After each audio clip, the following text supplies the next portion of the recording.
একজন মানুষ কষ্ট পেলে এমন কথা বলতে পারে? হে মালিক, তুমি আমাদের রক্ষাকারী, তুমি আমাদের রিজিক দাতা। যারা বাংলাদেশে জনগণ 17 বছর অপেক্ষা করেছিল, আমাদের অধিকার ছিনিয়ে নিয়েছে, ডাকাতির মাধ্যমে ভাইদেরকে হত্যা করেছে।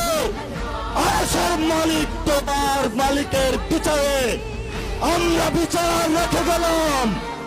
তুমি তাদের দৃষ্টান্তমূলক শাস্তি বাংলার মাটিতে জনগণের সামনে করবে। আমরা আজকে তোমার মসজিদের সামনে বিচার রেখে গেলাম। বাংলাদেশের মানুষ হতাশ হবেন না। লা তাহজান, ইন্নাল্লাহা মানা।